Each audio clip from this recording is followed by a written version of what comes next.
Hey guys, what's up? It's Chris back with another video, and of course, since it's Tuesday, I am going to be doing the engine, the V12 engine once again. It's a update on kind of what I've been doing so far. As you can see over here, I've kind of learned to take advantage of the cloud system that Fusion 360 offers, and kind of more importantly, I have um, I have an assembly up here, and I have a lot more parts than I did last week. So, the piston, crankshaft, conrod, and the base of the conrod are all new parts that did not exist a week ago. So that's kind of a bit of progress. So I'm just gonna kind of walk you through, starting with kind of where I left off last week, which is the cylinder head. Now, really, with the cylinder head, I only fixed one thing, which is the right over here. You can see the holes are in line, um, which I don't know, could be a good thing, could be a bad thing, but either way, at least it's symmetrical, so I can rotate when I am switching across banks. It's going to save me a lot of time, I hope, in the future. Um, Once again, I don't have necessarily like a clear plan on how this is all going to work out. I'm just kind of playing it by ear from what I see on pictures of engine parts, and from what I've learned doing a little bit of research and from working on my own car, which isn't much. So um, we'll see how far it takes me. Anyway, aside from that, you can see that not much has really changed here.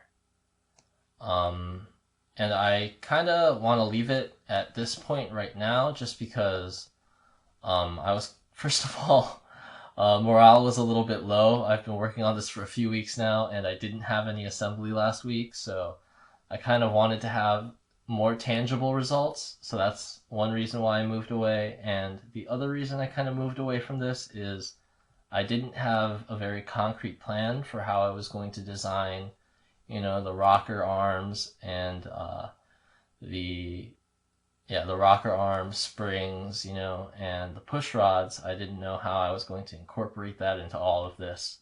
So that was kind of a big factor in taking a little bit of a break from here so that I can take more time to research and really figure out how it works. Um, but I've already spent too much time talking about what I haven't done, so let's get into kind of more of what I have done. Right over here, we have the engine block. Once again, haven't changed too much. I did notice that this hole for the crankshaft was not in line with the cylinders. I'm pretty sure it's supposed to be, so I made sure that that was. And then the only other thing I fixed here is the bolt holes for the cylinder head are now kind of placed out of the way of the kind of tubes for the intake manifold and exhaust manifold. So that way, if you look back at the cylinder head right over here, there won't be any bolts or anything going right through here, which could kind of end up being a pain.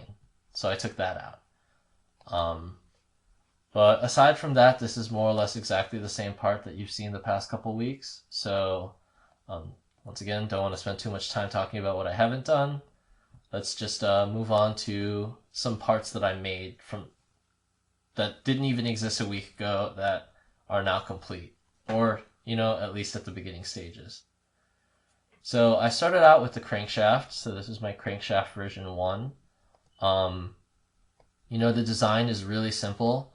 And for a V12 or inline 6 engine, it turns out that this is one of the those are the simplest crankshafts that you can have, because the firing order is, it's I think 1 and 6, and then 2 and 5, and 3 and 4. And so because of that, it's symmetrical across this x-axis. So really you only need to make like these 3 cylinders, and then you can reflect it across an axis. That's not what I did because I'm dumb and I'm only just realizing this now as I'm talking to you guys.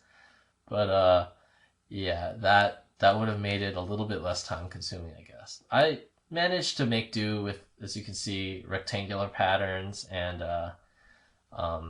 that worked out pretty well for me, so I'm not too upset.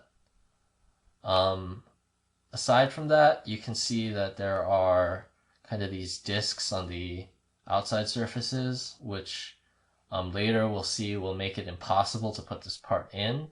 And that's just because this is a, version 3 part, and it's nowhere near a final version. When we get to the assembly, we'll see all sorts of problems with my design. So, yeah, this is just so that I have an idea of where it fits and how it fits in the assembly. I kind of wanted a surface that rests up against the inside of the crankcase so that I know this isn't shifting forward or backward when I'm finally designing it. And I've been looking at other pictures of how a crankshaft actually looks, and I think I have an idea of how to revise this so it's better suited to our needs. Anyway, moving on, after that, I started doing the conrod and the base of the conrod. These were actually really simple because they're made from the same part, technically. If you'll look, in my first sketch, I actually made both conrods in one drawing, and then I saved, and then I saved again as a separate file, and I just did extrusions of different portions of the same sketch to make the base conrod. And this way I'm not messing around with any, fitment issues or anything. I know at least that these two fit, and that's all I wanted. Now this looks pretty different from what a regular conrod looks like, but its general shape is pretty much the same, and that's all I really care about. Aside from that, it gets the job done, probably, and so that's as far as I was concerned. This is fine.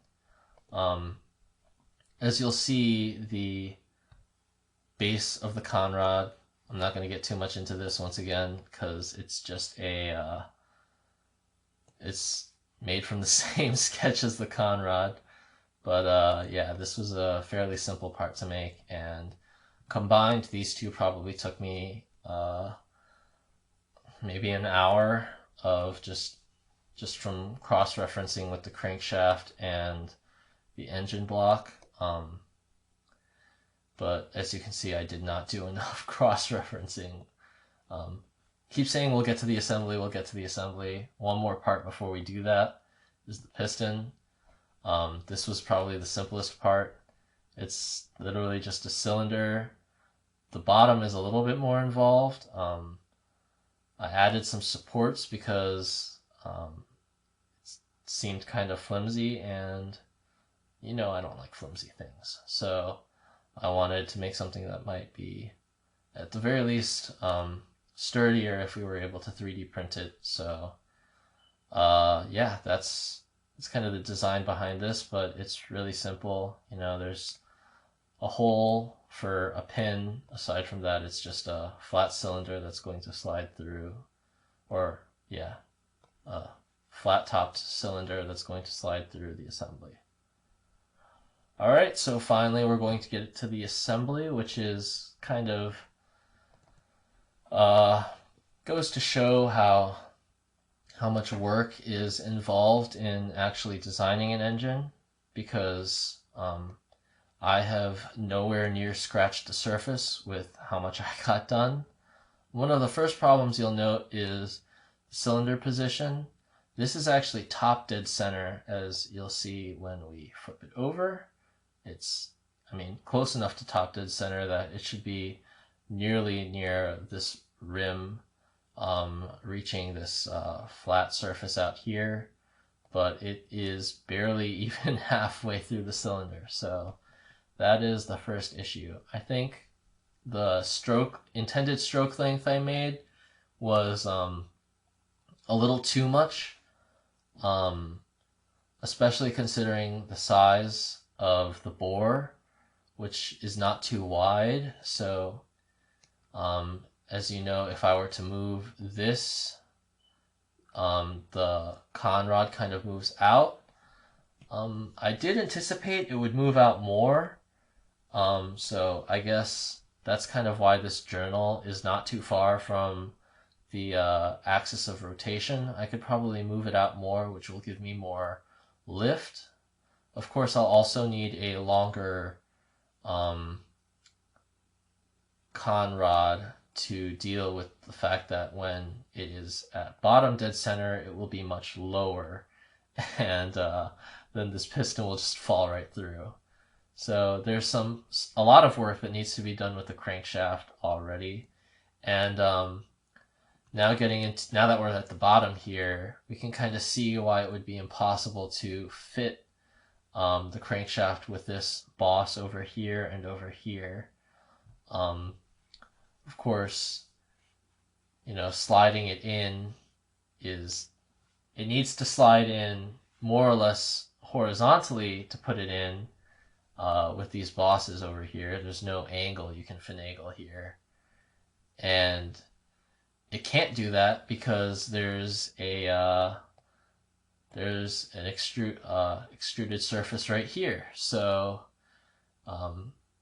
this situation I have in this digital scenario is physically impossible, technically speaking, from a manufacturing standpoint. But that will be fixed in further iterations of this. Overall, I'm just really happy to see that I'm finally getting somewhere instead of just designing and redesigning the same two parts. It feels good to have a almost tangible and very visible kind of outcome that I can witness. So mostly it was just a morale booster for me, but I hoped you enjoyed watching me take my tour through this whole work. Obviously, it's nowhere near done, and I do plan on making more videos on it, and I do plan on finishing it, so that includes fixing all of the annoying issues I've mentioned so far. If you're interested in that, maybe you'd be interested in subscribing. I post a new video on my progress with this project once a week on Tuesdays.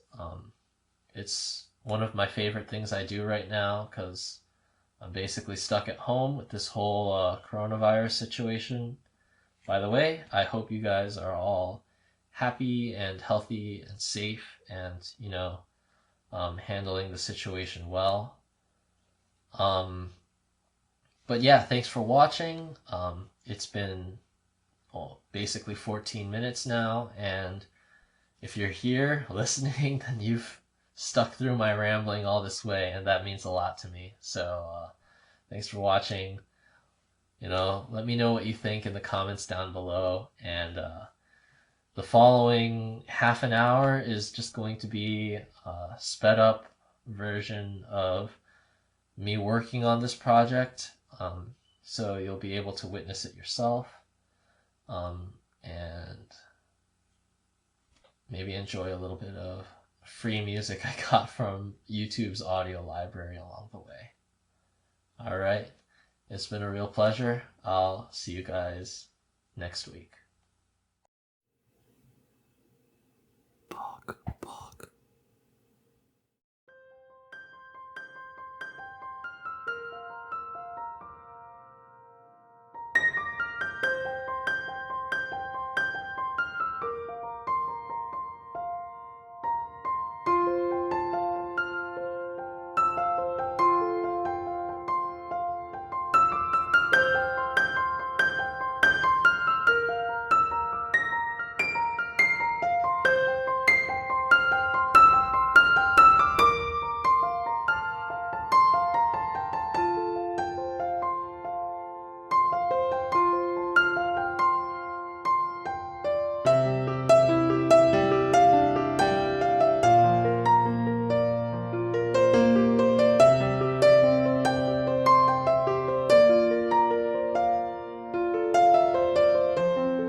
you.